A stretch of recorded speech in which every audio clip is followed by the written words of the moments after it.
Welcome as always, guys. Thank you so much. This is the Metal Summit. Half the week's dead. The rest of the week starts. This is exactly where you want to be halfway through the week. Happy hump day. Happy weather for the East Coast. Happy safety to anybody who's down in Texas dealing with that.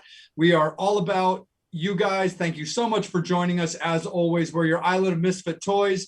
We are all about taking care of you guys, talking music, talking shop, and enjoying life and everything that we get to do. As always, we've got Angel Alamo, Jason Proswig, the Psycho Steve, the very one and only Bobby Dreyer, and I'm Jay. And as always, we thank you so much for our guest who joins us every week. This week we have Badlands, Kings of Dust, Red Dragon Cartel, and a whole list of other fun things. Mr. Greg Chaisson, how are you, sir? I'm doing good, guys. Awesome, man. Well, we thank you so much for taking some time out of your evening to sit and hang with us a little bit. So talk a little bit about, now that we're out of 2020 into 2021, talk a little bit about what you've got going on. I'm retiring from the music scene. I want to become a sanitary worker driving a dump truck, and picks up garbage and stuff like that. Okay, never mind. Wow. There. You were about to make every single music clickbait tabloid headline. I'll bet no one started your show off with that. So there. Nope. Kings of Dust. Yes. We are writing. We're about 11 songs into the second record. We're going to write 3 more, and hopefully start recording by maybe sometime in May, have a record out by the fall. And since we didn't get to go do any shows on the first record, because we had the wherewithal to release the first Kings of Dust record on March 13th, which is the day they declared a pandemic. Right. So we have that kind of timing going for us. So we decided to just start writing for another record rather than just keep rehearsing songs that, we've been playing for a while. And so there we have it. We're about 11 in, and we're pretty happy with the progress and the direction of the material. And it's kind of like the first record, but not exactly. Kind of like a progression of guys that are just getting more familiar with each other's musicality and that sort of thing, and we'll see what happens. Absolutely. You guys released your record the same day that music got blown into dust. Exactly. And I actually had someone say that they thought it was our fault. So oh no. So when they find his body, I'm sure that'll Oh, I'm sure he's somewhere with Jimmy Hoffa. We're never going to find that cat. No way. But somewhere in a freeway underpass somewhere. Exactly. So Greg, before I kick it to the other guys, talk a little bit about Kings of Dust and the forming of that band. The forming of the band started really about 8 years ago with me and Michael Beck, vocalist Michael Beck, and we had another guitar player, Mike Petruno, and another guy playing drums, Donnie Fargo. The story goes like this. Michael owns a studio, and he was always recording other bands, and he wanted to do something, of his own. So he brought in this drummer Donnie, who knew a guitar player, Mike, who knew me, and we got together. It was just supposed to be kind of like a wank, write 2 or 3 silly songs and see what happened. And about 2 songs in, we actually wrote Like an Ocean. Oh, wow. And I thought, we recorded it, and I thought, this is actually pretty damn good. And so we decided to make it serious. The band wasn't called Kings of Dust at that point. We had a stupid kind of a joke name called Prehistoric Steamroller. And out of the warped mind of me. And then along the way, Donnie and Mike had to fall out of the band for their own personal reasons. And Michael wanted to keep the band going, so we got other players. And about 2 years ago, the current lineup, which is me and Michael, guitarist Ryan McKay, and drummer Jimmy Taft. We've been together a couple of years, and maybe 3 actually. And it's been pretty good all the way from then forward. So we kind of all share the same musical idea, same musical direction. We wanted to do something very kind of 70s hard rockish sort of thing, kind of pre-heavy metal, if you will. Not that there's anything wrong with heavy metal. I love heavy metal, but we wanted to kind of go back to what my roots were. I'm a little older than everyone else on the planet. Not much. I just hide it with dye. What's that? I just hide it with dye. I have, since we're not doing anything, I skipped the hair dye thing for a while. At the next photo shoot, I'll go back to normal. But we wanted to just kind of do something that was more what our influences were.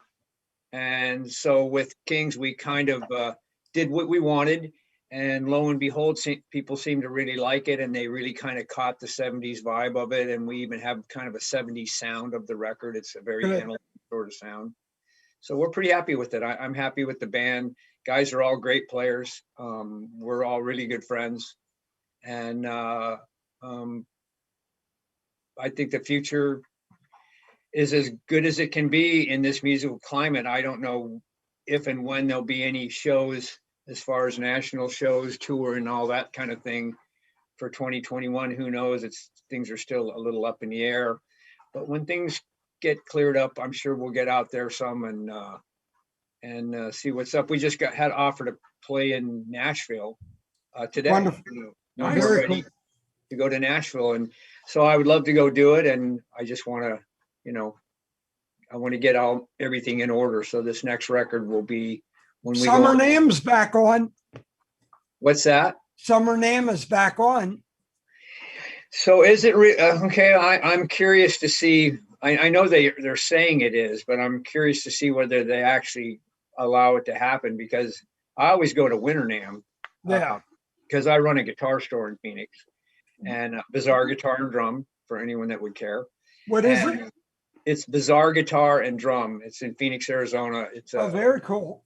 So it's a 6,000 square foot store, and actually Ryan works in the store with me. The guitarist from Kings works in there with me, and so we basically do that. And I usually go to NAMM every year, but NAMM got canceled this year, and I'm wondering whether they'll ever do Winter NAMM again, the way that they've done it. I don't know if any of you've ever been to NAMM, but it's I'm on board. There's a lot of people there.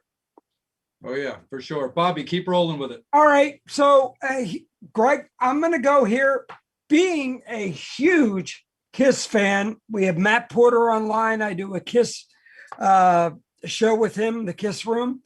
Mm-hmm. You did an album in 1994 with Eric Singer.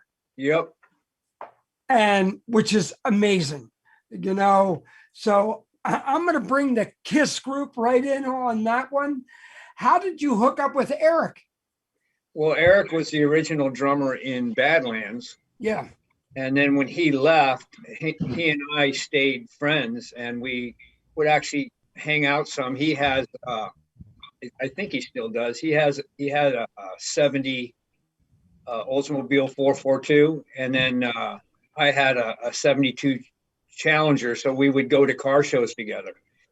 And then when I got offered to do a solo record, I called him up and said, "Hey, are you interested?" And he said he was. So it was me and him and a guitar player friend of mine, Jim McMillan. Okay. We got together and just basically did that. I believe, was Eric in Kiss at that point, or was he in Alice Cooper? Cooper. I think it was with Alice. Yeah. But, right after that, I think he got in Kiss. And I mean, it's a great gig for Eric. It's a pretty kick-ass pay. Well, here's the really cool thing about it, Greg. They compared your album with a gentleman who I'm really good friends with here on the East Coast, to Tangier. And your vocals were, Mike LeCompte, and Mike and I are really close and everything else, but they very much compared you to Mike LeCompte. I'll take that. We did some shows with Tangier. I thought they were great. The guy's a great singer. Yeah. So if anyone hears that in my vocals, now very I can't cool. sing like that. I can't sing like that anymore. Since I had cancer, the treatment of the cancer screwed up my ability to sing like that. But I mean, the record was fun to make. We all kind of chipped in on the writing. I enjoyed playing with Eric. He's a great drummer. I actually think he's a very underrated drummer, and I think Very much. a lot of people, because of the whole Kiss thing, he gets kind of a knock because he's not Peter. Yeah. And to me, I don't see how you can knock Eric for it. It's a great gig. He's a great drummer. Eric Carr was a great drummer. I think him and Eric were both very technically excellent drummers, and I always enjoyed playing with Eric. I enjoyed playing with him in Badlands. He was a kick-ass drummer on that record, and oddly enough, we didn't really get along very well when he was in the band. So one of the reasons that I approached him to do my solo record was because we were really good friends, and I wanted to do a record when we were friends. And it was a good time. I enjoyed it a lot. He's a great drummer. I just really want to give you kudos on that, because it was a great compliment to see that somebody wrote, oh yeah, they're very much contemporary to Tangier and Mike LeCompte and that. And I was like, reading that really just made me happy. Well, that's cool. I appreciate whoever said that. Thank you. And the album is available on Amazon.com. So if anybody wants to hear it and check it out, definitely go get it. It's called Greg Chaisson, It's About Time. Yes. Now, the unique part, it's done on a Christian label, but it's not like a gospel record. It's more like my life experiences leading me up to finding my path again, So let me parlay on that really quick. So what label? I worked with everybody from Michael W. Smith to Mylon to King's X to whoever. So who were you on? What label was that? When I did the record, the main label was called Frontline, but their Whiteheart was on there. Their bluesy part of that label was something called Graceland. Yeah. I had done a record, 2 records with a band called Die Happy, which were a full-blown Christian band. And I ended up becoming friends with the A&R guy from Frontline. And he heard me singing in the studio, and he approached me and said, I really like your voice. How would you like to do a record for us? And I said, can I do it in any genre that I want? Because Die Happy was kind of a metal band, and I wanted to kind of do this kind of vintage ZZ Top, Johnny Winter meets Allman Brothers meets Free and Humble Pie sort of record. And I demoed some material for them, and they liked it, and they said, we'll put you on Graceland. And I said, can I do whatever I want? And I produce it. And they said, yes. And I said, okay, I'm in. Very cool. Nice. Thanks, Greg. That's awesome, man, for sure. Psycho Steve, let's bring you in, my man. It's your time. Well, speaking of Kiss, I think it was blessed and fortunate to know you, Eric, Jake, and Ray. And that, to me, Badlands was a supergroup before supergroups evolved like they are today. How did Badlands form? Like, did an A&R guy say, hey, I know this bass player, I know this guitarist, I know this drummer? Did you guys know each other prior to forming Badlands? Jake and I knew each other because I went to Scotland to audition for Ozzy for the Ultimate Sin record. Ozzy had done an ad or a commercial, so to speak, on MTV back when they actually played music, and saying they were looking for a bass player. And so I sent them a photo and a little bio and a tape of me playing my bass into my ghetto blaster. And because I didn't think I was going to get a phone call, and lo and behold, they picked 7 guys to audition for Ozzy, and I was one of the 7. Wow. So I flew to Scotland, and now I had seen Jake play in LA before I met him. He was in a band called Rough Cut. I thought he was a great guitar player, maybe the best guitar player I'd ever seen. Great on stage. I loved the way he played. And so one of the reasons I actually went and auditioned for Ozzy was because Jake was in the band. And, you don't get to play with your favorite guitar player too often. And so I figured I'd go over there and audition. I didn't think I was going to get the gig, but through that, I didn't get the gig, but Jake and I ended up becoming friends. And so he would always say, when I leave Ozzy at some point, I'm going to start my own band and I'd like you to maybe be part of it. So when he did leave Ozzy, him and I were still always in contact with each other. And he hooked up with Ray. Ray's mother actually called Jake and left a message saying, my son has been trying to get a hold of you and you need to check out my son. He's an amazing singer. And so Jake figured he better at least check him out if the guy's mom's going to be calling. So Ray flew out to LA from Jersey, Right. or New York. Or I think maybe he was even living in Manhattan then. And they got together and played, and they used Eric to play drums. Ray knew Eric because they'd been in Sabbath together. Yeah. And so once they formulated that it was going to be Ray, and Jake also really liked Eric, as did I, then Jake started auditioning bass players, and I was the last bass player they auditioned, because I didn't want to audition first, because all my friends knew that I knew Jake, and so they all thought that I was going to get the gig right out of the box. And I thought, man, if I don't get the gig, I'm going to look like an idiot. So I waited until they had auditioned everyone, and I said, okay, I'll come down. If you haven't found anyone, I'll come down. And he said, are you going to come down or not? So I did, and the rest is Badlands. That's Wow. awesome. Actually, as like a little piggyback off of that story with you auditioning for Ozzy, you may or may not even have an answer to this question, but do you happen to know why the auditions were being held out in Scotland? I just find that interesting. I mean, I know Ozzy's from England, and I feel like a lot of the people that typically audition for bands at that time are out of the States. Do you know why he was doing auditions in Scotland? Well, it's weird, when Sharon Osbourne called me, and I actually didn't think it was Sharon Osbourne. I thought it was Bobby Blotzer. Bobby Blotzer from Rat was one of my best friends. I thought it was Blotzer punking me, and so she called.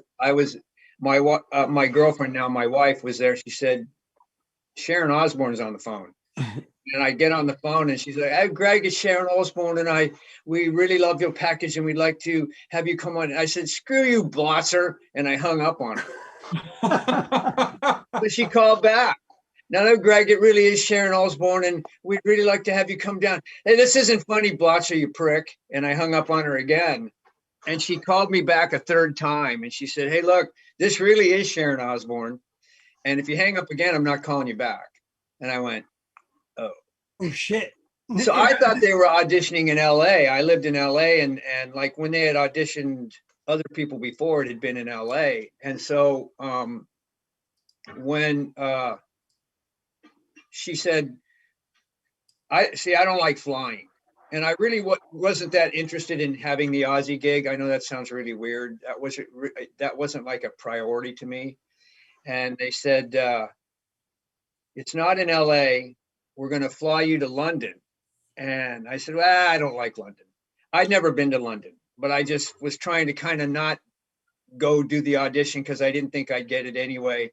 And she said, well, actually, you're only going to be in London for a couple minutes. We're going to get you on another plane, and we're going to fly you up to Inverness, Scotland. And that's where the auditions are going to be. They rented a studio, which was in a big manor, a Scottish manor on a bunch of acres, and it had a big mansion on it. And then they had a studio that had been at one point a barn, and they'd made a really nice 48 track studio with whole living accommodations, rooms, and a cook and all this stuff. And I think they did that to get people, out of London or out of LA, where there was a lot of partying. In Inverness, Scotland, wasn't a whole lot going on. And so I said, okay, here's the deal. I'll fly to Scotland. Here I'm nobody at this point. And I'm arguing with Sharon Osbourne, making a deal, who's one of the most powerful women in rock management. And I'm making a deal with her to fly me to Scotland. I said, I'll go as long as someone takes me to see where the Loch Ness Monster is, because Inverness is right by Loch Ness. Yeah. And she said, okay, we'll do it. And I said, okay, I'll fly out there. I mean, who does something that stupid? I actually bartered with her, and sure enough, I went out there and they took me to Loch Ness. I didn't see the damn monster though, damn it. Oh man. You didn't quite get hooked up on the deal then there, bro. You know, I think that I do, but back to your original point, as I, made the story that much longer, I think they just wanted to keep Ozzy. Ozzy was drinking at that time, and they wanted to kind of keep him away from all the pubs and all that stuff in London or all the clubs in LA. Everyone was. So you put him in.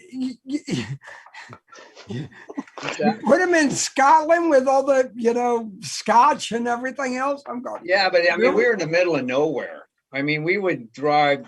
You'd have to drive for 45 minutes to go to the little town of Inverness where there were some pubs. It's Ozzy. He'll fucking walk 45 minutes. I'll tell you a funny story. We would go to the pub every couple of nights, and the pub in Scotland, anyone that's been to a pub and it's like a family place where people kids hang out, and it's like a gathering place. So I would just sit there and play darts with these guys from Scotland, and they'd be talking to you with the Harry Scottish better. I couldn't understand a word they were saying, but sure. So one night Ozzy was completely hammered out of his mind, and he said, Greg, I want you to give me a ride back to the studio. Well, they don't have any street lights out there, and the cars, you drive on the wrong side of the road with the steering wheel on the wrong side. So I'm driving Ozzy, who's hammered, pissed drunk out of his mind, back to the studio, 45 minutes in pitch black. I don't even know where I'm at. Somehow he said, turn here, go over there. And so we get back to the studio, and he wants to write a song. So he starts telling me this bass part to play, and he starts writing these lyrics. While I'm playing this bass part. I hate everyone. I want to kill everyone. And I'm like going, what am I doing here? And by the time everyone came back, he was sobered up, and we ended up rehearsing for a while. But yeah, it was an experience. It was a weird experience. I would have liked to have had the gig after I was out there, because I liked, the situation, and I did enjoy playing with Jake, and Randy Castillo was a drummer. Yeah. All great. Oh, love Randy. But Ozzy didn't think I had the correct look for the 80s, and he's probably right. I had, big hair like everyone else, but I don't know if you guys noticed, I'm not an attractive man. Ozzy wanted someone much cuter than me. Oh my God. Tell him Botox. I was an ugly baby. Nah. Greg, you totally upped the gorgeous quotient on this show, man. It's all good, brother. Look, I was mad when I didn't get the gig. Jake he called me, he said, hey, you're not going to get the gig. And I said, yeah, I figured that when they sent me home. And he said, we're going to get this guy, Phil Chaisson. And he has the look that Ozzy's interested in, for that fits the MTV thing. And I remember, wait, Greg, not to interrupt. Was it Ozzy or was it Sharon? Because she pulled the cards on everything. I never met Sharon, but I think they had a certain look in mind. And I think from that perspective, I probably didn't have that look. I've always kind of looked like a pretty rough looking dude. And I don't have a problem with that. I mean, that's kind of what I am. And why the fuck didn't they keep Sarzo on all these years then? Because I think Ozzy's pretty difficult to deal with, and he fires people at his own whim. I mean, the bass player they had this guy named Don Costa when they first went on tour, and they ended up firing him. I mean, Jake even told me, he said, you got to be careful with Ozzy when if he's mad at you, he'll come up and shake your hand, but when you're not ready, he'll give you what is called a Birmingham hello, which is where he friggin' gives you a nutter right in the face with his forehead. And I think the story I heard is he broke Sarzo's nose and Don Costa's nose. Wow. Jeez. And I'm sure that was part of the alcohol too. So I was thinking, if Ozzy does that to me, I told Jake, because if Ozzy does that, I'm going to kill him. And Jake was like, well, then you'll probably lose the gig. I said, well, it probably won't really matter at that point. Will Yeah. Well, if the asshole can snort ants off of piss, what the hell? I mean, it was an experience. At the time, I didn't know what would happen with my career, whether I'd even have one. And the fact that I got to go to Scotland and spend 3 weeks auditioning for Ozzy Osbourne in a place like Scotland. And they paid me when they put me on the plane, they gave me like $3,500. I couldn't believe they were actually paying me. I had no clue that I was going to get any money. And even though it was weird, I still had a really good time. It was an experience. Not too many people get to have that experience. Supposedly they picked 7 guys to audition out of something like 5,000 tapes that got sent in. So I was picked out of 7 out of 5,000. Great. Congrats. For sure. And you know what? None of those 7 guys got the gig. I was the last of the 7 guys they saw. And they weren't sure who they were going to get. And then they got Phil Soussan primarily because he had the song Shot in the Dark. But whenever Phil would piss off Ozzy live, Ozzy would always say, "We should have kept the ugly guy." That's insane. Think about it. You're like the Brad Whitford of Ozzy. I can live with that. Which is the badass thing. Everybody, pushes Brad aside, but you're the Brad Whitford of Ozzy. Well, Ozzy thought he said, he actually said this in front of me. He goes, "He looks like Charles Bronson in The Mechanic." And I said, okay, I can live with that. Yeah, not a bad thing. No, Charles Bronson is my favorite actor. Hell yeah. Ozzy and I were right in tune on that. Oh, right on. That's awesome. So the fans that are sticking with still with us, watching, I got Jason and Steve taking care of something right quick. So I'm actually going to bring in Jason on our next round to kick it off. So Angel, I'm going to kick it down to you, brother. How are the Metal Summoners doing and how are Greg's fans doing?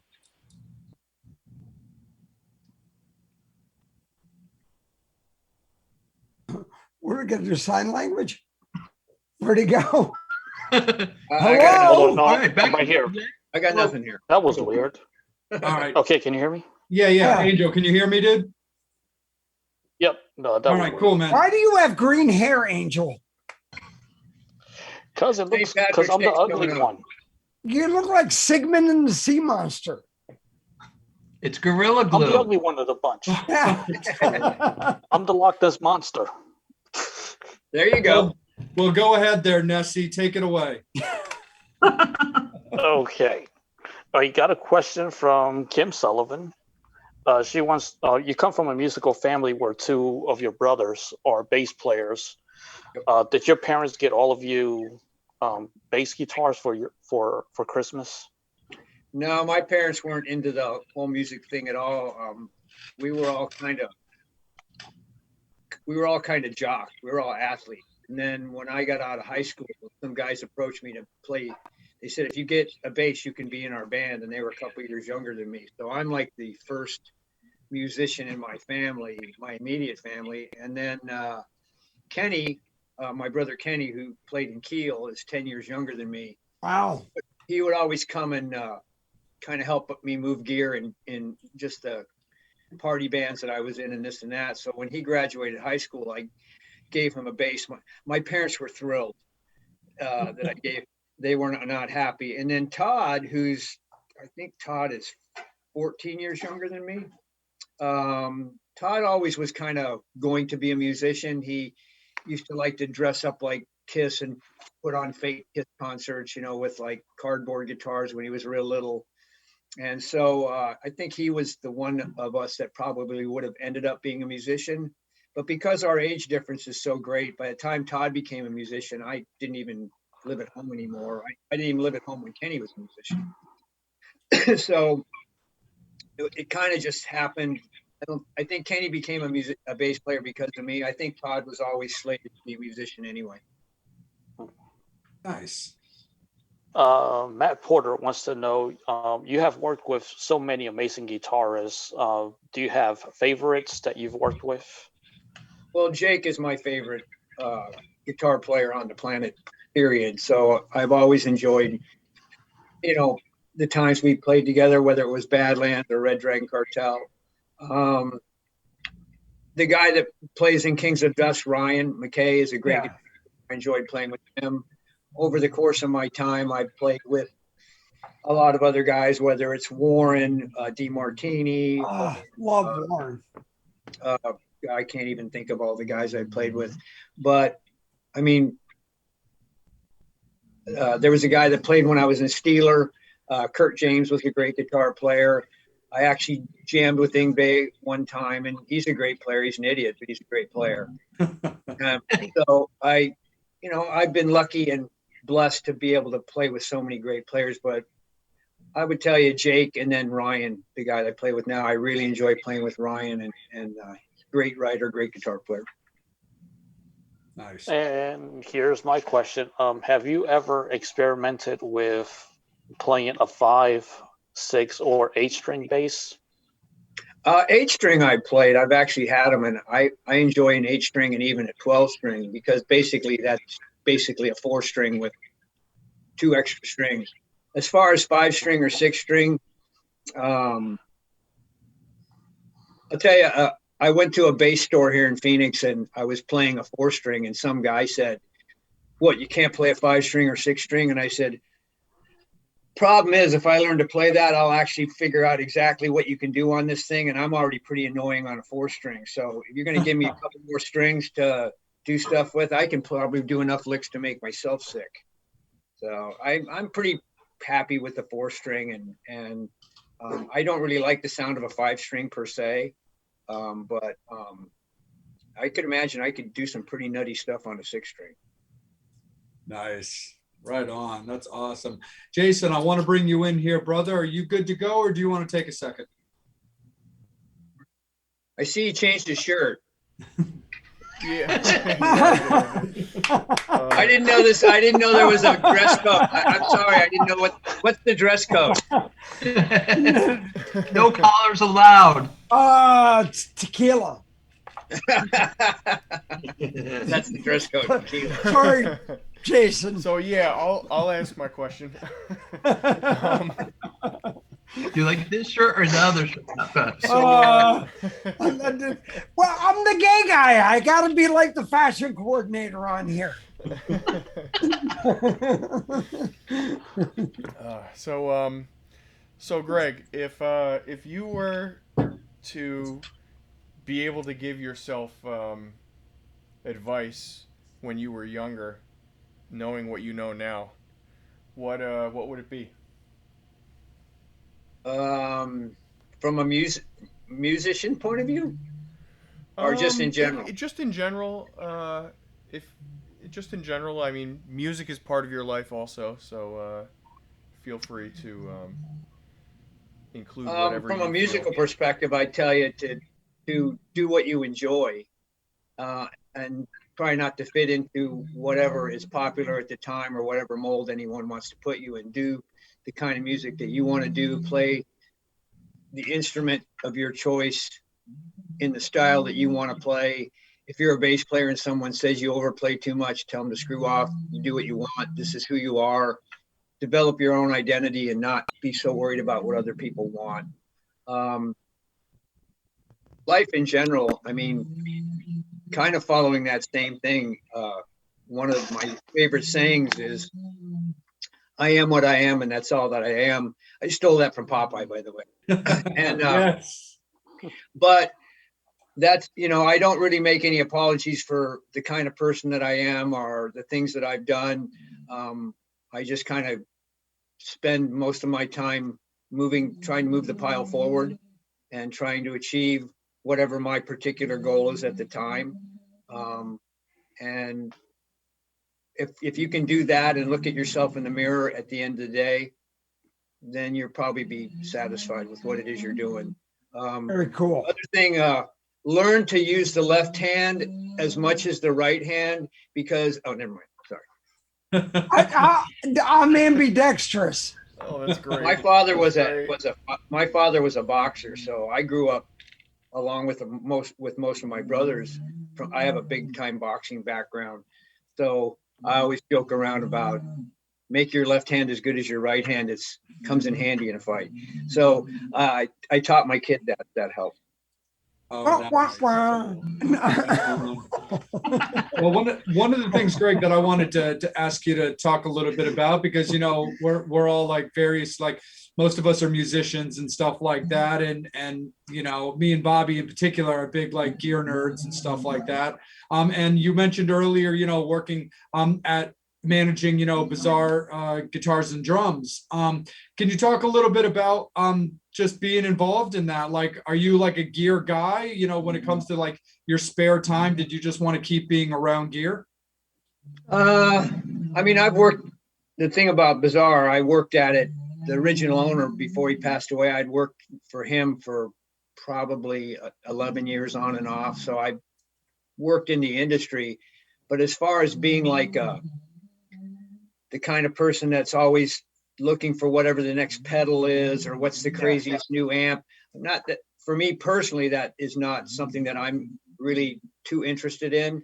From a store manager perspective, I'm always interested in, what's the latest, greatest thing that I can, have in the store that we can sell and make money on. But as far as being like a complete gearhead, not really. I mean, most of the gear that I have is pretty traditional. The guitars I like are, Les Pauls and Strats. The basses I like are like P-bass style basses, nothing real fancy. My amp head is an SVT. It's an actual, Yes. it's an SVT tube head. Anything that has like too many preamps and buttons and switches just kind of confuse me. I usually find one sound I like, and that's the sound I go with. One unique thing about my sound on almost every record I've been on, I use a vintage Ibanez TS9 tube screamer, and that's what I use to overdrive my amp a little bit. And you can always hear that kind of driven, grindy sound a little bit if you're listening to stuff that I've done. So most people don't use a tube screamer, but I do. Nice, man. Well, then it's kind of like a secondary bridge off of that. So, we talked earlier about NAMM. So when you go and spend time at NAMM, is it mostly like for the experience, visiting like with, mates you haven't seen for a little while, because it sounds, obviously like the new, cool, hot little thing isn't really going to strike your fancy. Do things like NAMM just kind of give you the opportunity to have like a family reunion? Well, NAMM is a big family reunion for Yes. a lot of people, and I certainly would be one of them. I lived in LA for 14 years, and a lot of my friends are still there. And, I spent the 14 years I was in LA, I went there for the music business. So, they're all musicians that I know, that I've been associated with, that I played with, or that I've met, through, my resume or whatever. But when I'm there the last 5 or 6 years, I'm also there for the store. So I'm always looking to see what they have that I might be interested in carrying in the store. Just because I think it's cool doesn't mean I would necessarily want to carry it unless it can make money. There's a lot of really cool, unusual things that I wouldn't carry in Bizarre Guitar because there's no market for it in Phoenix per se. So, Gotcha.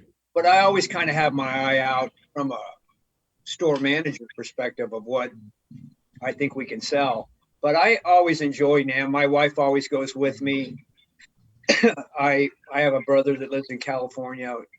Hang out with him for a while. I go see a bunch of old friends of mine, whether it's too many guys to even mention. There's so many people that I've known over my course of my career in LA that I really enjoy it. Nice. Oh, right on, man. That's definitely very cool. Psycho Steve, let's bring you back in, brother. So Kings of Dust is recording, writing. Everybody is, I guess, in Arizona? Yes, we are. Awesome. Okay. Except none of us are from Arizona. Right. So talking about, you said before, your brothers are musical, you're musical, but your parents were not musical. Like, was bass your first instrument? Actually, the first thing I tried to do was sing. Okay. Some guys asked me if I could sing a song, and I sang it, and they said, "Oh, you could be a singer." Then I realized how difficult that was, and I said, "No, I didn't think I had the voice for it." But bass is the first actual instrument that I played, just mainly because these guys approached me and said, hey, you want to be our bass player? And the reason they asked me to do that is they had a drummer and a guitar player and a singer, and they were a couple of years younger, and they were getting picked on by some of the older jocks that hung around the school where Little League was. Everyone would go up to the Little League, watch the Little League games at night and pick up girls and do whatever. And so they said, well, if we get Chaisson in the band, and he's kind of the neighborhood hard ass, maybe these guys will leave us alone. Of course, they didn't bother to tell me that. So they just said, hey, you want to be our bass player? And I'm like, never thought about it before. And they said, if you buy a bass, you can be in our band. Oh, okay. So I bought a bass, and then a few months later, I said, why did you guys even ask me? And they said, well, we wanted you to we wanted to have you around to keep the other guys from picking on us. And I said, did that work? And they said, oh, yeah. I said, okay, cool. It's a weird way to become a musician. But the very first time I played a bass, I said, this is it. This is what I'm going to do. I'm going to be a musician. I'm going to be a bass player. At the time, I was going to go to college and play baseball. And I didn't want to go to college. I didn't mind playing baseball, but I didn't want to go to college. So I was kind of looking. I didn't know what I was going to do. And I was kind of just floating around there. And then the bass thing happened. And they showed me how to play part of a song. And I said, this is it. I'm going to be a bass player. This will be my life's work. And it has been. That's Sweet. awesome, man, for sure. Mr. Dreyer, looks like it's back to you there. Good Oh, sir. yeah. So I'm going to bring it back to an era that you probably don't want to talk about. I did a lot of work in the 80s. I worked with Come Alive Ministry, and I did roadie work for Mylon and Whiteheart and all the Christian bands. So you worked with Daryl Mansfield. I did. And I've known Daryl for years. And So how did you wind up hooking up with Daryl Mansfield? You did an album, Mansfield and Company, which great album back then. And, look, part of my past. So let me let you go into that one. The way that happened is I was doing a record for Mike Varney's label with this guitar player named Craig Erickson, who's a brilliant guitarist, and another brilliant guitar player I got to work with. I've done a bunch of Varney records. And so while we were up there doing the record, he said, hey, when I leave here, I'm going to fly down and do this Daryl Mansfield record. He doesn't have a bass player and drummer. Do you want to play on it? And I'd heard of Daryl before. Hell of a harmonica player. Oh, yeah, he is. Oh, my God. So he talked to Daryl, and Daryl said, well, does he know a drummer? And so the drummer that I knew that I wanted to work with was Brian Tishy. And I had met Brian, and we'd always wanted to work together. So I got Brian involved. So we finished the Craig Erickson record. Then we all flew down to L.A. I actually stayed at Eric Singer's house. Wow. And then we went to Ocean Way Studios and started recording the Daryl Mansfield record. I'd never met him before. The first day I met him was the first day we started going through basic tracks. Really? And Daryl has been, probably over the years. I met him through the early 80s. I worked with, like I said, numerous artists back then, roadieing and everything. Daryl was supposedly groomed to be the next Greg Allman. I know. Yeah. I mean, I think that, Daryl had a successful career on his own, but because he was in the Christian market, I think that's probably more limited than the secular market as far as, the amount of people you can reach. But I don't think that mattered to Daryl. I mean, he was kind of going to be the next Greg Allman, Paul Rogers, that sort of thing. And he certainly has that kind of voice. Super nice guy, a real sweetheart of a guy. I really enjoyed my time with him. And the record we made, Daryl did a lot of covers on that record. Oh, yeah. Daryl and Company. If anybody wants to check it out, dude, the shit you did on there was amazing. But Daryl Mansfield, if anybody wants to check it out and really just dive into things, dude, it's one of those albums that really go, It's a wow album. The great record that we were, a funny story on that is we were doing Crossroad, we were doing Spoonful by Cream. Yeah. And we learned the song and we did it. And when we got done, the take of it, I said, you know what we really should do is we should do Crossroads. And Daryl said, well, let's do it. So Brian Tishy counted it off and we played it. And we didn't rehearse it. We didn't talk about it. We played it. And that's the version that's on the record. So it's one live take. There's no overdubs.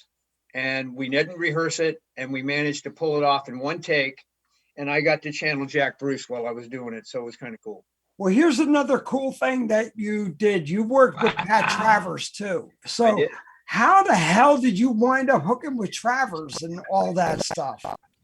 I was supposed to go, Mike Varney is a friend of mine, and he was bringing me up to play on a Leslie West record. It was going to be me and Ainsley Dunbar. R.I.P. Leslie. I gigged with Leslie. Oh my God, what an amazing guy. He's a character. Well, as we were going to come up there, all of a sudden Varney called me and said, Leslie doesn't want to use you and Ainsley because he's never heard of either one of you. And I thought, well, I can understand me, but, and this is like post Badlands, but I couldn't understand why he didn't know who Ainsley was. I mean, Ainsley's played with everyone from Bowie to to Jeff. I mean, he played with everybody. And so, but Varney said, but Travers is coming up at the same time. So I want you and him to do, you and Ainsley to do this Travers record. So we went up there and Pat came up and we did the record. I think it's called, oh man. Oh shit. Yeah, I have it that you played on it. Yeah. But the funny part is Leslie came in the studio to hear what we had been recording. And he came out and he was telling Varney, man, this is great. And he said, how come I didn't have these guys as my rhythm section? And Varney said, these are the two guys you didn't want. He goes, well, can they play on a song? So Ainsley and I went in and played on one song on this Leslie West record. But some of the best times up there for that particular time were just listening to Leslie's stories. Leslie was very animated and certainly a natural, gifted storyteller. God rest his soul. That's awesome. And it's a shame we lost a lot of people in 2021, early 21, but ain't going to get any better either. Yeah, no, for sure. Unfortunately, as everyone gets a little older, it's just the byproduct of that. Well, thank you, Greg. 100%, absolutely. Angel, let's bring you back in, man. How are all those beautiful people doing? They're alive, rocking, and living, and enjoying the show. Dave Rosenfeld has two questions. They're bass tech related. He wants to know: do you have a favorite string? Favorite what? Favorite string. String from the brand I use. Yep. I use DR. I have a deal with DR, so I use DR High Beam. They're stainless steel. They make your bass sound like a pissed off piano. And I use 55 to 110, which is a fairly heavy gauge. Ooh. And like I said, they last a long time, which is really cool. A lot of bass strings, when you put them on, after the first hour, they don't sound the same. DR sounds good for a while. So as a matter of fact, when I was with Jake in Red Dragon, we were using them, and I was only changing strings once a week. So I really like the DR strings. They're really nice guys, and they make a quality product. Nice. Cool. I thought, what string do you like? The E string? I don't know. Dude, sorry. We like the G string. It's easier to bend. Yes, I do. Wow. What was his other question? Do you have different pedal rig setups for different sounds? Yeah, I mean, I kind of go from one thing to like sometimes I'll use a Fender Rumble 800, which is kind of a solid state Class D head, but it sounds really good. And by the time I put the tube screamer on it, it sounds really killer. Normally I always use either use 410 or 810 cabinets. So I like the sound of 10s. 10s can sound like 15s, but 15s can't sound like 10s, if that makes any sense. And I enjoy the SVT I'm using right now. I have an orange head as well. What else do I have? I still have a couple Seymour Duncan heads from back in the Badlands days. They're solid state, but they're like 500 watts. You can like power a city block with them.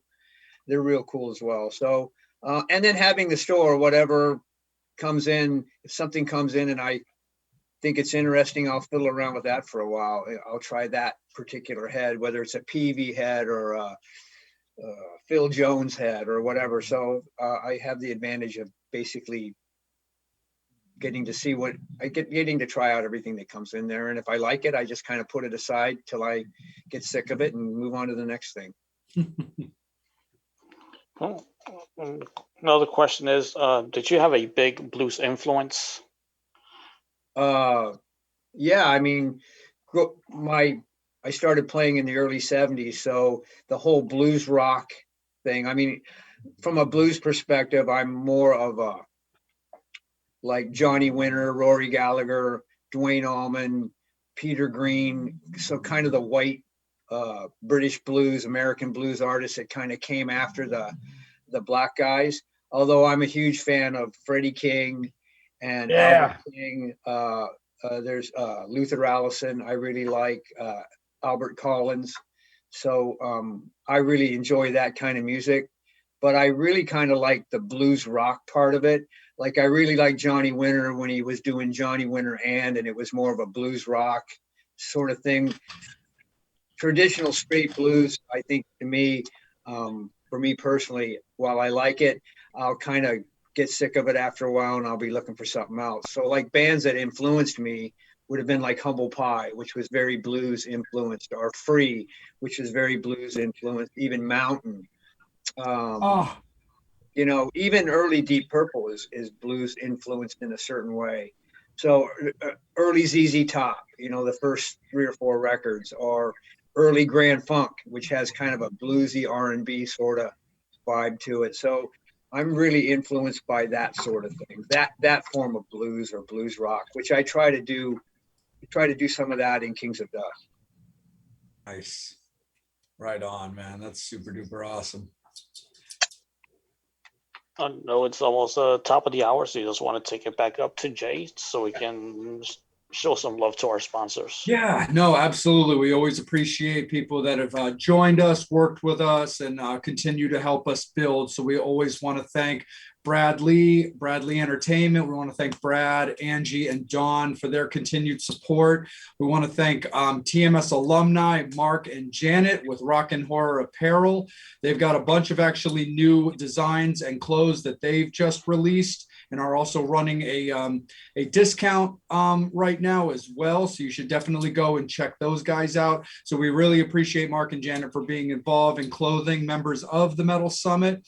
And you know, so we definitely appreciate them being involved. And of course, Saren Cadaver from Twisted Vines Horror Decor. We really appreciate her and her company being involved with us as well. Anybody that wants to reach out to us, we're happy to have you. We have different tiers of membership. Don't be shy to ask about them. So, you know, dive right in. If you want to work with us, we're happy to talk with you and help build you guys as we grow ourselves as well. So we definitely look forward to that. Before I kick it back around, Angel, I want to kick it back to you, man. Do you have a question of your own, bro? Yeah, when it comes to touring, I guess how do you prepare for a show when you're out on tour? I mean, kind of just, you know, you get to the dressing room early and, you know, kind of get your bearings, see what the house looks like and that whole thing, and then just play the bass for a little bit. I just kind of noodle around. I don't have any particular exercises or drills or anything that I do. I just kind of noodle around to get limbered up and then hit the stage and do the thing. I'm kind of a busy, overplaying sort of bass player, so they say. Ray Gillen used to call me 5 pounds of bologna in a 1 pound bag. But that's the style I play and I'm comfortable with it. So, you know, you just kind of make sure you're limbered up and go out and kick some butt. Nice. Right on, man. That's super duper awesome. Mr. Proswag, let's bring you back in here, my good sir. So, so Greg, when you first got your first like royalty check or payment for doing the music thing, like really, I'm not referring to like your first time ever where maybe you played a club and then you got paid, but like the big one that when you started actually like I guess selling records. That what did you spend it on? If if you don't mind asking, like how did that go? I have never received a royalty check from Badlands, never once. And that's because apparently we never recouped the original investment that Atlantic put into us. So I don't think any of us have ever seen a royalty check from them. I get That royalty goddamn checks. Jakey kept all your checks. No, I don't think Jake sees them either. So I mean, it's just we weren't exactly Atlantic Records' favorite band, and we were pretty difficult to work with. And I'm perfectly fine with that. The biggest royalty check I ever saw is I got a big advance or a decent advance when I did my solo record, and I bought a house with it. Very Nice. cool. So I was living in LA. I got enough money so that my wife and I couldn't afford to buy a house in LA with the money, but we could afford to buy a house in Phoenix. So we came back, and it didn't pay for the whole house, but it paid for a nice big chunk of it. I get some small royalty checks here and there, but not enough to write home about.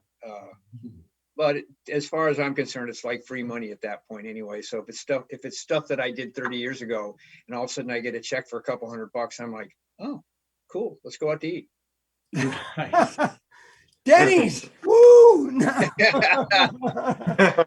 Food poisoning. Woo! That's awesome. Right Honey, on. we're getting the 2-for-1 tonight. No. Well, you had your first stint with Jake in Badlands, but then, as many people know, you had another stint with Jake in Red Dragon Cartel when you where you joined the band after their first bass player departed. Talk a little bit about playing again with Jake. Was that just kind of he needed a change in the lineup, and because of your friendship, he gave you a call, or were you aware of the change and looking to get out again? Well, I was interested in doing it because my kids were grown at that point, and they had never actually seen me in that setting, where, more like a national setting. They'd seen me playing cover bands in Phoenix or something like that, but they'd never actually kind of witnessed the whole big picture part of it.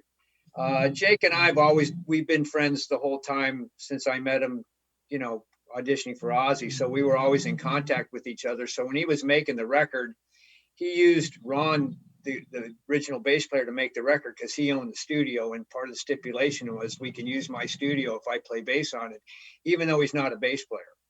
Oh, So when they did it, I guess it was okay. But when they went on the road, Jake found that to be somewhat lacking from a bass player perspective. And they were playing quite a few Badlands songs on there. And that bass player couldn't play them. And so Jake was kind of like, we were talking on the phone, and he was saying, I really kind of have a new appreciation for what it is you did in Badlands. We're going to do a show in Phoenix here coming up, and we're not going to bring Ron. Would you be interested in doing the show? And I said, yeah, I hadn't played with Jake in a long time, and I hadn't even actually seen him in a while. We just talked on the phone. So I said, yeah, I'd be interested in doing it. So we came down, we actually rehearsed at Sound Vision, which is the studio that's owned by Kings of Dust singer Michael Beck.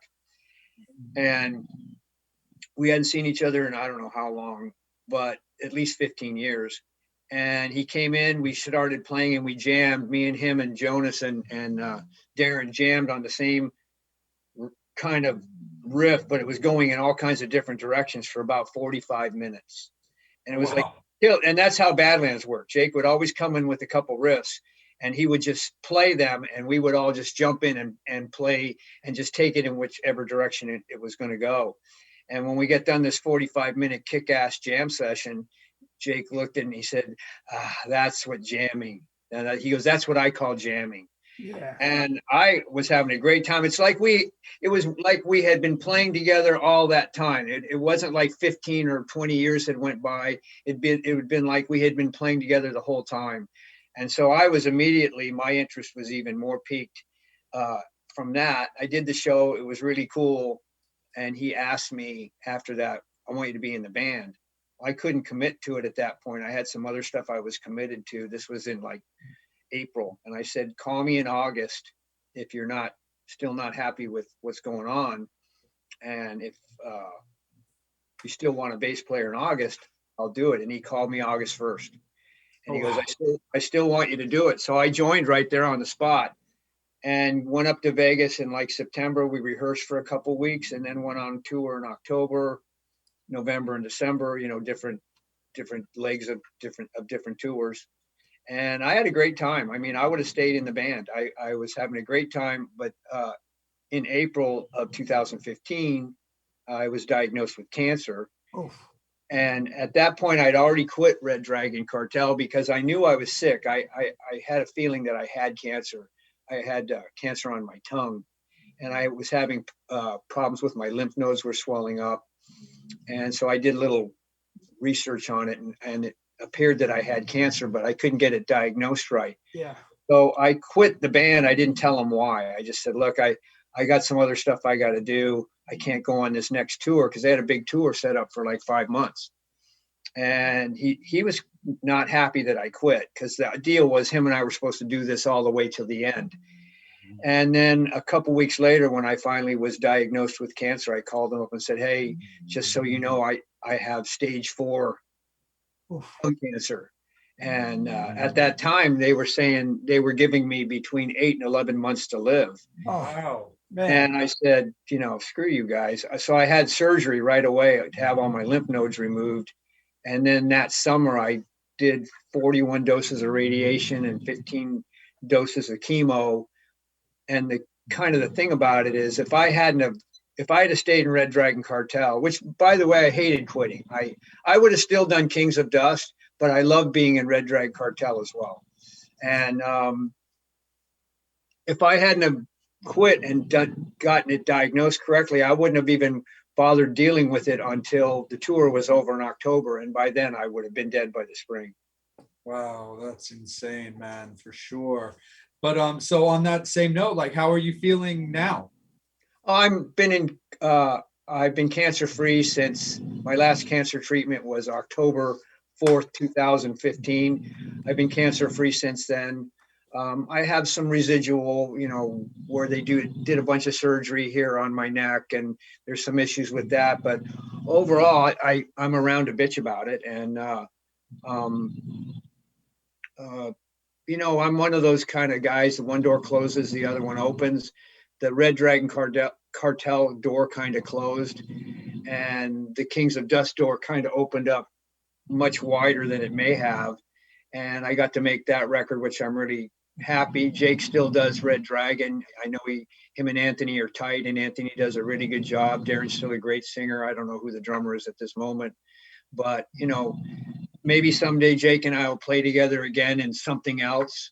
I don't know what the situation would be, but we're still friends, and I honestly enjoyed every time we ever jammed together. It was, some people's favorite guitar player might be Hendrix or Yngwie or Eddie Van Halen, and my favorite guitar player is Jake. So I got to be in a band with my favorite guitar player. Most people don't get to say that. No, that's awesome, man. And we're so happy to hear that you're doing so well and that you're feeling healthy and stuff like that, because our own beloved brother, Psycho Steve, is he's an awesome success story as well, man. And on that note, we're going to kick it down to you, Psycho. So take it away, bro. So that's all I have to say about that. Yeah, I see that. Yeah. I always say cancer ain't for sissies. True story. I tell people, if the cancer of my ex-wife didn't kill me, COVID's not going to kill me. So, well, congratulations. Steve, Congratulations on beating it. Thank you. You as well. Thank you. Well, my pleasure. So the question I have for you is, if you didn't become the musician that you are today and manage this music shop, what direction, and I know you're a baseball fan and a sporty and everything, would you pursue sports? Were you that athletic, or would you have been doing something else totally opposite of sports or music? Well, I mean, my goal when I was a kid was to be a professional baseball player. So, had I went to college and played baseball, I don't know what would have happened. I mean, I'm kind of a natural athlete in some ways. So even when I kind of approach the bass as a sporting event. I don't really think of it as in musical terms. I think of it as more of something that I'm going to conquer while I'm doing it. And, that's kind of a very jock sort of mentality. I was brought up as a jock, and I enjoyed that part of it. I probably would have ended up being some kind of heavy equipment operator had I not become a musician. I actually did some of that in my jobs before I moved to LA. I would have always been involved with sports. I have two kids. My son's 29. He played, baseball in high school. He played 4 years of college baseball. Could have played pro baseball, but he became a school teacher instead. And then I have a daughter that's 22. She played softball in high school. She was decorated softball player as well. And she also was the state badminton player of the year as a senior. So my kids, because they have that background, I would have always been involved in that. I actually coached baseball in college and in high school. And so I'm never too far from a baseball glove. Awesome. Do you have a favorite player? Paul Goldschmidt, St. Louis Cardinals. Wow. My favorite player and a super nice guy. I was fortunate enough to meet him. I was going to fly to New Jersey to do the second leg of the Red Dragon Cartel tour at 4 a.m. And I was in the airport waiting, and I see this big old dude standing there. And I walked up to him and I said, "Paul Goldschmidt?" And he said, "Yeah." And I said, "Hey, can I take a picture of you?" And he said, "Well, let's just take a selfie." And I said, "I don't know how to do it." So he took a selfie on my phone of me and him. And I sent it to my kid, and I said, "Hey, I was at the airport with my new best friend." And they're like, "Is that Paul Goldschmidt?" And I said, "Yeah." And so the funny part is we ended up talking in the boarding area, then on the plane for a little bit, and then the baggage claim at the New Jersey airport is far away from where they drop you off. So you're waiting like 45 minutes to an hour for your bags. Of course you are. God damn you, Steve. So I just sat there and talked to Paul Goldschmidt for an hour, and he was just a regular, like you guys, just regular guys. I enjoy just talking to regular people, and he was like a regular guy who plays pro baseball. And so It was really great. So yes, Paul Goldschmidt. Cool. I'm irregular, not regular. Just to point that out. Just saying. What's that? I said I'm irregular, not regular. You said we're just a bunch of regular guys, so I just want to point that out. That's awesome, man. Right For on. sure. So I just want to take a quick second to say out to the fans, guys, it is last call for alcohol. So please put in those final comments, those final questions for Greg. We still are going to go around the table. We still got him for a few more minutes, but guys, it is last call for alcohol. So sling those comments and questions right into the feed for when I kick it back to Angel. Bobby Dreyer, it's all you, my dude. All right. So we're going to go with one of my favorite things that you played bass with was Blindside Blues Band. Yep, Mike Inesco. Oh my gosh, great stuff. I really look, I'm a big blues guy, and things you did on there that just totally blew my doors off. Thank you. Underrated, flew under the radar. A lot of people kind of just, how'd you wind up hooking up there?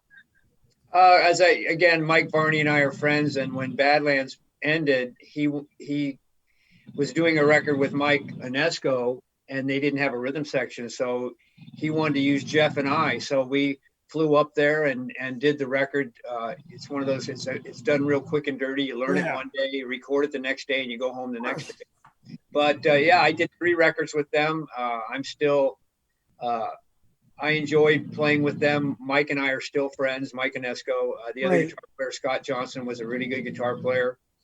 And oddly enough, Mike Onesko is real popular in Poland and overseas. So he goes over there and tours, and he's been pretty successful with it. And we've talked about maybe me playing with him again at some other point, but right now I just have too much on my plate with the Kings of Dust stuff. So this is a two-parter. With that,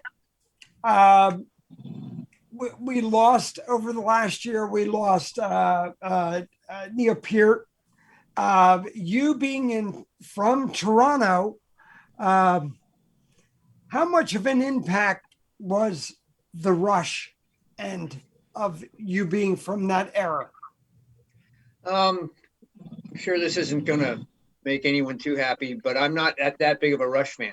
I mean, I appreciate what they do. Neil Peart is one of the greatest drummers of all time. Geddy Lee's a great bass player. I'm not really a huge fan of his voice.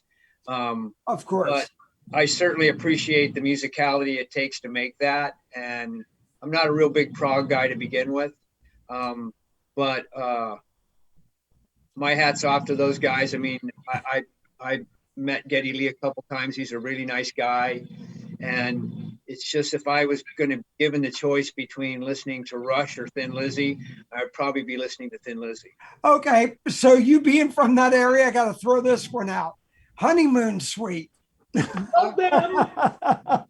I played in cover bands when I first moved back here, and I really wasn't that familiar with them, but we actually did some Really? songs, and I actually thought they were really good. Because they're right up in your alley. Well, I moved to the United States when I was 5, so the whole Canadian music thing is completely different than what you get down here. But I learned a lot when I was in Red Dragon, because Darren and Jonas are both from Canada. Yeah. And Darren knows everybody. And so we would talk about all these great Canadian bands, whether it be Killer Dwarfs, who I love, or Coney Hatch. Great guys. Coney Hatch, or Honeymoon Suite, or even really weird bands like Wired or whatever. There's just a lot of really unusual Canadian bands that Darren would talk about. And like I said, he knows everyone. So I enjoyed kind of, Max Webster, some of that kind of stuff. Yeah. That's great. Nice. Perfect. But again, getting back to your, the Blindside band and just everything there. It was like, wow, great stuff. Thank you. I'm a blues.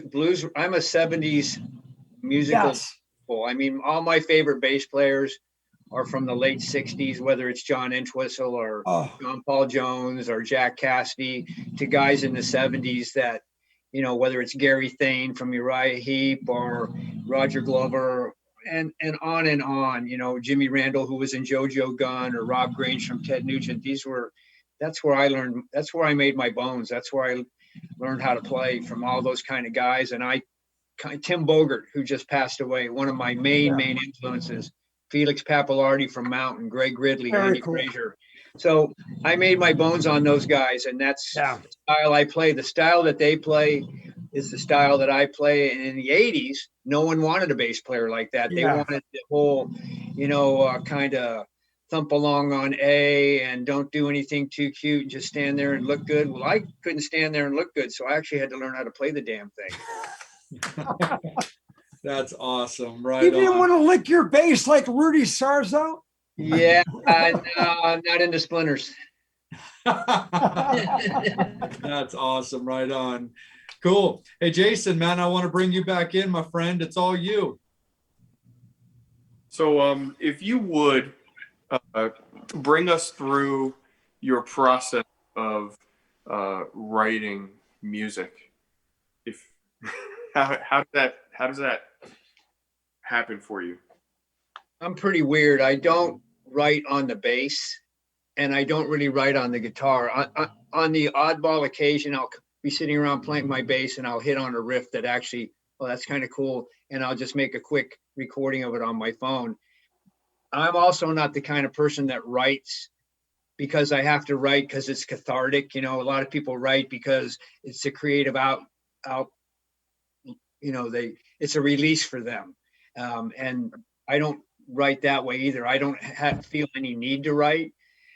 but if you and I started a band and you said, hey, Greg, we need some songs by next week, I could write you 3 or 4 next week, because that's just how my mind works. Where I actually write most of my songs, and don't send your cards and letters, please. If I'm in the shower, I'll just start kind of, and I'll start humming out all the parts, the drum parts, the guitar solos, the bass part. And then I'll get out of the shower and I'll get my bass and I'll figure out what I just was playing in the shower. And then I'll put that on my phone. And a lot of those Kings of Dust songs are written in my shower. Steve, Greg, all I keep thinking is you naked standing there with a bass writing these songs. Well, see, now I said I'm weird. I take my showers completely. I'm totally clothed and I have a baseball hat on, or a cowboy hat on, with boots in the shower. Is that wrong? Mr. Dreyer, this is a family show, sir. I'm trying to start one. Just because I referred to this as a family show with a bottle of wine to share. Well, he's a bass player. I'm like sitting there going, oh, really? You know what? It makes sense. Most people are the most creative in the shower. But I'm sure there's something. There's something completely wrong with all that. But you know what? I've written too many songs that way, and I'm not going to apologize now. Hey, no. All I keep thinking is rock and roll hoochie coo. How the hell can that come out? I mean, if people get it, people get their ideas in different ways, and maybe Ozzy was right. Maybe I wasn't the right guy. Maybe you were the right guy. Maybe. I got a follow-up question. Really quick. Can you write me a song for next week? Absolutely. Sweet. No pressure, Greg. No problem. Hang on. Let me go. Jenny, get the shower ready. Turn it on. No robe. Get my cowboy boots. Jason, can we afford those royalties yet? Oh, man. Don't be threatening me with the royalties. I wouldn't know what to do with them. We'll trade you a Metal Summit t-shirt for a song. There you go. Deal. That's awesome. Angel, jump in here, brother. How have the fans been doing? Awesome. Matt Porter has a question. Of course he does. Again, this is where I suck at pronouncing somebody's name, so please forgive me for massacring it. He wants to know, why do you think Yngwie Malmsteen is an idiot? Yngwie. Oh, Yngwie? Yngwie. I went to audition for him. His manager he had at the time, a guy named Andy Truman, had seen me play in L.A., and he decided that I would be the perfect bass player for Yngwie, because at that time I could play a lot of that kind of neoclassical crap on my bass. I would play it. I would figure out like Uli Roth guitar solos on my bass. Love Uli. And I love Uli too. And I would figure out classical stuff. So I showed up for this audition at the record plant in LA at noon. Well, Yngwie showed up at 4:30. Good Lord. And so I waited around for 4.5 hours, and we sat down to play, and he said, well, you don't use a pick. And I said, no. And he goes, well, you can't do this with a pick. And he ripped off some lick. And I said, and then I ripped the lick off after him. So he kept saying, well, can you do this? And I do it. So he was getting fairly frustrated that I could actually play what he was playing with a pick with my fingers. So he got mad and he threw his guitar down. He said, he goes, I want to go get something to eat. So we went to the restaurant across the street to go get something to eat. And at that point, I already knew I wasn't probably going to be doing the gig. And I mean, this is pre-Badlands by a bit. And he had the two Johansson brothers with him, and we're in this restaurant, and he's bitching them out in Swedish for I don't know what, because it's in Swedish and I don't speak Swedish. And he's completely giving them a tune-up for I don't know. And then he had ordered a salad, and the waitress brought his salad, and apparently something wasn't right with it, and he threw it back. He actually threw it at her and threw this salad and hit her in the chest with this salad. Jesus. And so I got up and I said, dude, I can't be in a band with you. I'll fucking beat your brains out. And I turned and walked out, and that was the end of it. I mean, I just, he's a talented guy, and I don't He's a deny dick. I don't, but I mean, come on, to treat No, people he like is a that, dick. treat people like that is ridiculous. I mean, when you start believing your own press, you're probably in trouble. Yeah. Yeah. So that's why. Okay. Kim Sullivan wants to know, after the Badlands breakup, you converted to Christianity. Was there a reason why? I actually didn't convert to Christianity. I'm a Catholic. I grew up a Catholic. I've always been a Catholic, and I'm a Catholic now. As a matter of fact, I just went to mass for Ash Wednesday before I got here. Where are your ashes? You know what? And that's Took a another shower story. before the show. That's I another didn't get story. mine today. So I already had the belief, but one of my original roommates was a guy named Glenn Mancruso when I first moved to LA, and he was in the band Die Happy, and they were a Christian band. So he contacted me and said, "Hey, we're doing a record. Would you like to play bass on it?" And I said, "How much money you got?" And he told me. Well, at the time it was a financial thing. Well, I got together with them. They didn't really have any songs written, so I ended up co-writing the whole record with them, and did another record with them. And I kind of enjoyed the whole.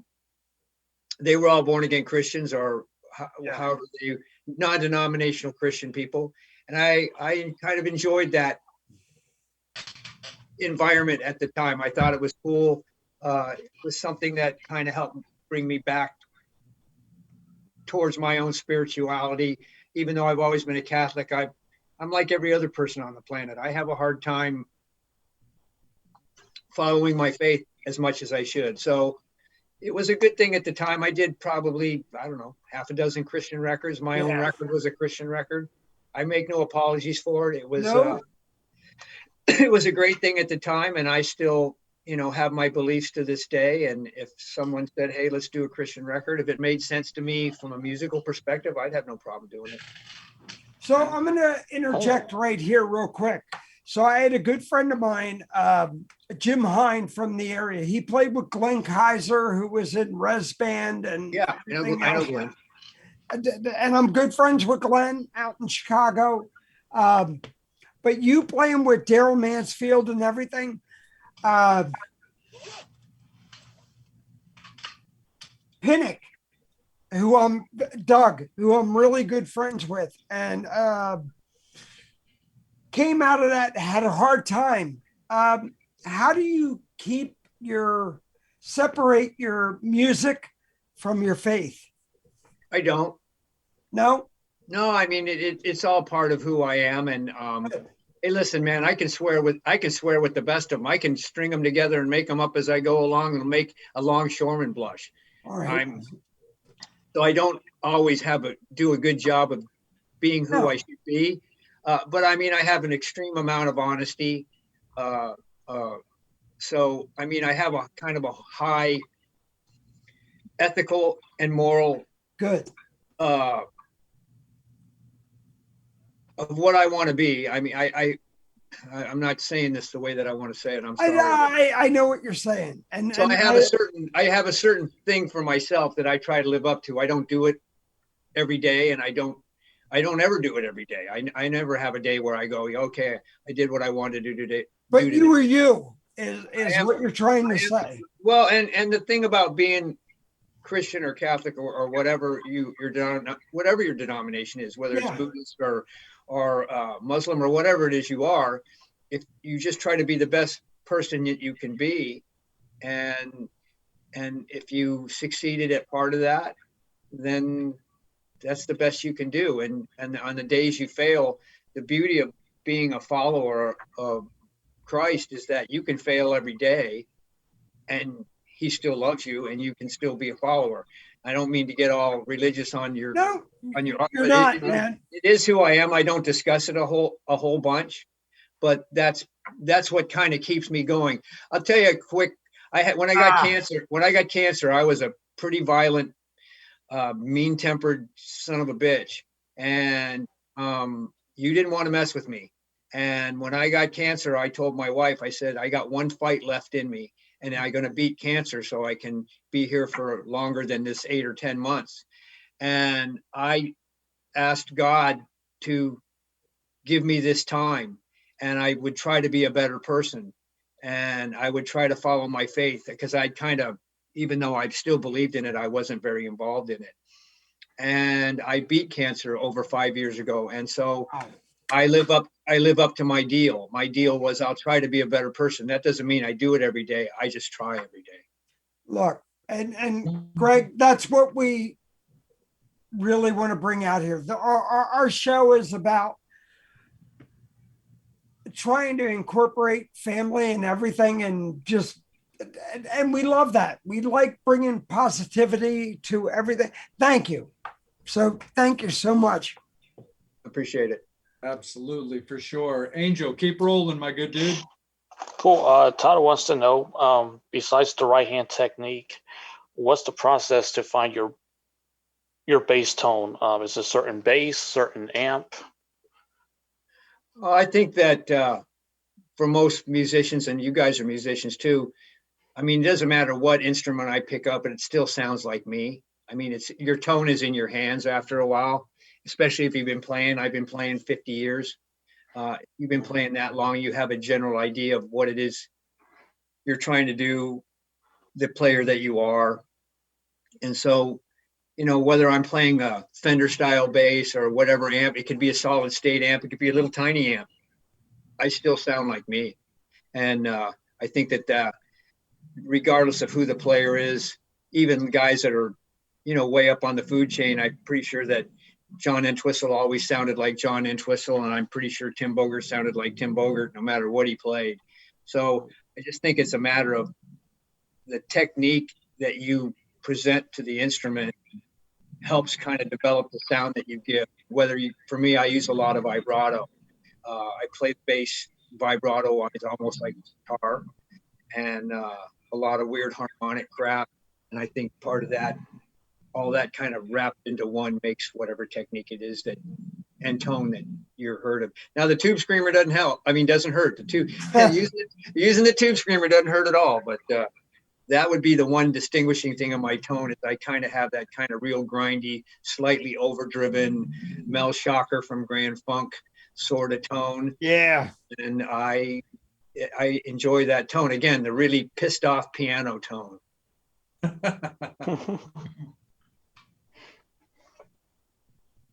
No, absolutely. Angel, do you have anything final from yourself there, my brother? Yeah, when you're traveling on tour, how many basses do you bring with you out on the road? In Red Dragon, I think I brought one because we were flying a lot. And at the time, you know, flying them was kind of a pain in the butt. I don't break strings, and my basses traditionally don't break down because they're pretty simple. I mean, I don't use active electronics, so my stuff stays pretty solid.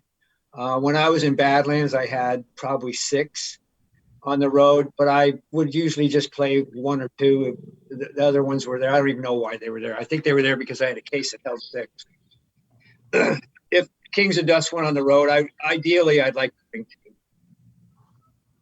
So Nice. I have a couple of ESP basses from back in the Badlands days that would probably end up going on the road with me. When I was in Red Dragon, I had my main ESP was the one bass I took with me. Nice. That's cool, man. And you said that the one that you tend to be playing a lot at home was that BC Rich one, that the red one you showed us off the air? Yeah, this one right here, I'm going to show it. Here it is. Yeah. Oh, look at that. It's a neck through. This is the first neck through ST bass that BC Rich ever made. They made it they were making bolt-on ones, and I said, I want a neck through. And they made this. The inlays were my design, the diamond. It has the BC Rich headstock. There's a very interesting story with this bass. I sold it.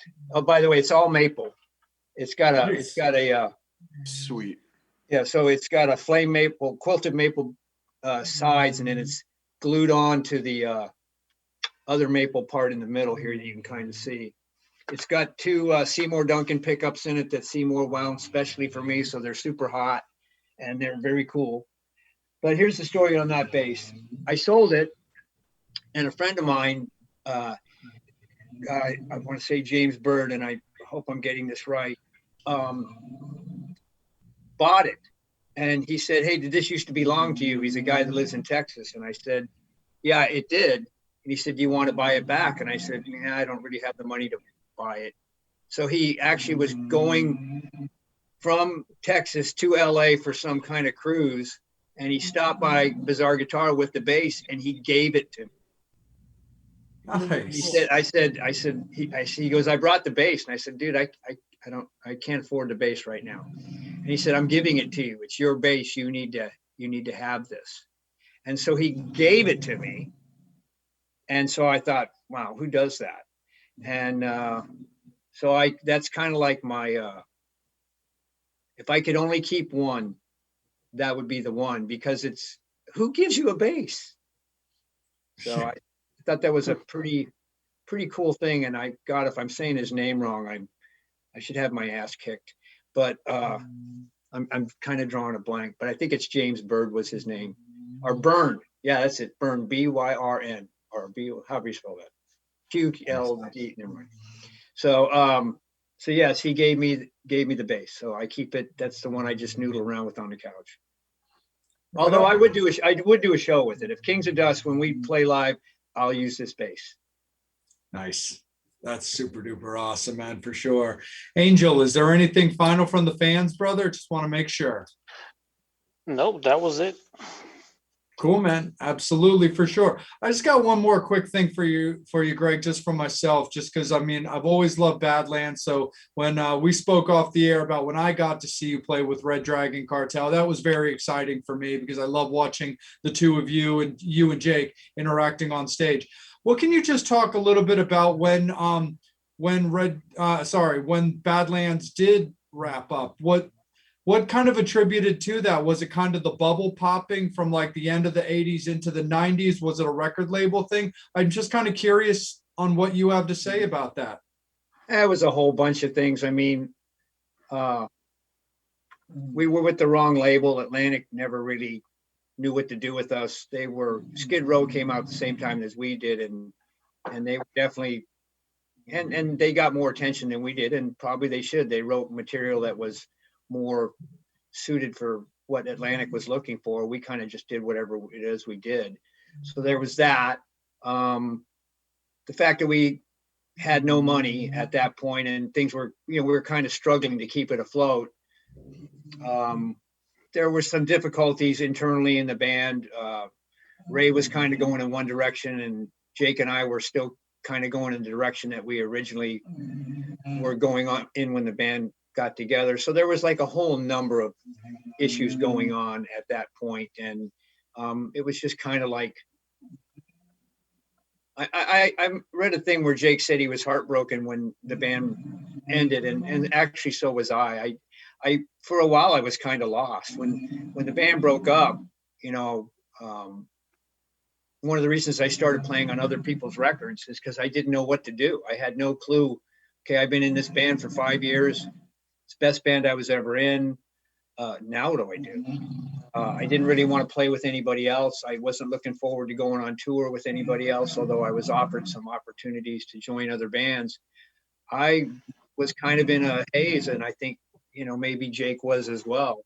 So it was a great band. The experience was great. There's two things in the music. It's the music business, and there's the music and the business. The music part of it was always great. Even if we were mad at each other, we went out and put on a kick-ass show every night.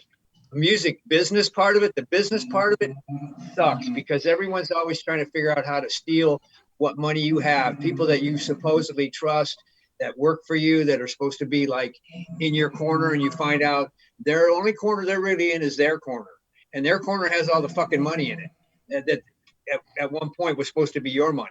So there was a lot of acrimony that way. So I had never been in a band at that level before. Jake had always been in like, Dio or Ozzy, bands where you're not really, when Jake was in Ozzy, he wasn't privy to how the music, how the the management money sort of thing worked. It was only how it related to him. He didn't know what went on behind the scenes.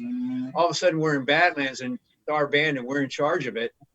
We didn't know how to run all that sort of thing. We figured it out, and we figured exactly where we were getting screwed, and that just made it that much worse.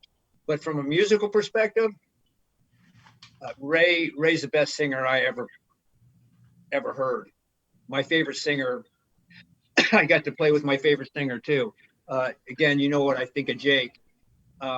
Eric and Jeff were both great drummers. Jeff and I go back to high school together. So Jeff and I grew up together. So Jeff's a great drummer. Eric's a great drummer. The material was great. I totally believed in the band. I totally believed in the direction we went in. I didn't want to be a commercial band. I didn't want to write a hit record. I liked exactly what we did. And I wouldn't have changed one thing. And, we fought with Atlantic every day because they'd want to bring in outside songwriters. We want you to write with this guy. We want you to write with it. No. We don't need to write with them. We write our own stuff. So from that perspective, it was awesome. I think the weight of the business end of it is what crushed it. I got you, man. No, I definitely understand. And I definitely appreciate you talking a little bit about that, Greg, for sure, man. Absolutely. No Psycho worries. Steve, let me kick it down to you, man, for any closing remarks. Well, first of all, I am very grateful to have you join us this evening and kicking cancer's ass and keep Thank you. kicking ass and Yes. taking names. Thank you. We can't wait to hear the Kings of Dust new album when it comes out. This is like a two-part question. Tommy Rice of Without Reason wanted me to ask you, would you be interested in recording a song with him? Who asked that? Tommy Rice. He's a New Jersey band. Oh yeah, you know what? I'm supposed to mention Tommy Rice. Okay, thank you, because he sent me a message saying, "I hope you mention me on the air." So Tommy Rice, this one's for you, brother. There you go. Yeah, so he is actually partaking in an event that I am emceeing in June for youth mental health. Support bands like Without Reason, his band. There's a band called Bohemian Queen. That's with Paulie Z from ZO2.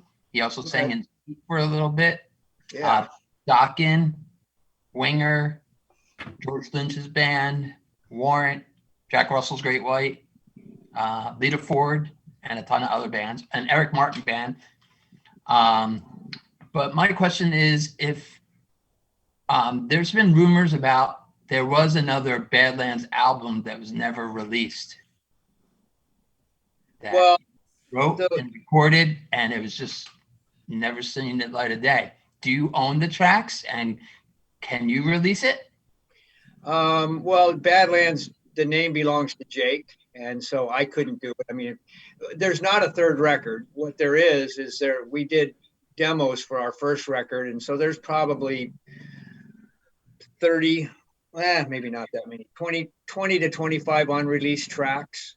And so, but a lot of them were just us finding our way, so they're not stuff that we would have ever released. There's some of it that, there's a track called Badlands that's out there. That's a pretty great track. There's a track that no one has other than me called Loser that would fit in right with Badlands. The third Badlands record is Dusk. And that was the demos. We recorded demos for Sony, and Sony passed on it for reasons I don't want to get into. And we eventually, I don't know, 5 or 6 years later, a Japanese label wanted to buy it, so they bought it. Jake and I owned it, and Jake and I remixed it, and we put it out. And it's not owned by anyone but Jake and I, and Ray's estate. And you can probably find that record somewhere. I know you can't find the first two. And for a while, I think Dusk was on iTunes, Apple Music, and Spotify. I don't think it is anymore, but I don't really have any control over it. So if there's not an unreleased third record or fourth record or whatever, the creative output that we have would be those 3 records, and then whatever demos there were, and plenty of live crap. There's all kinds of live footage out there. Oh yeah, for sure. I've got the first album with Jake on it. I need to get you on there at some point as well, man. And Eric, if I'm ever able to run into him outside the Kiss camp. You know what? All you gotta do is send it to me, and I'll sign it for you. I can do that for sure. Cool. Be happy to do that. Absolutely.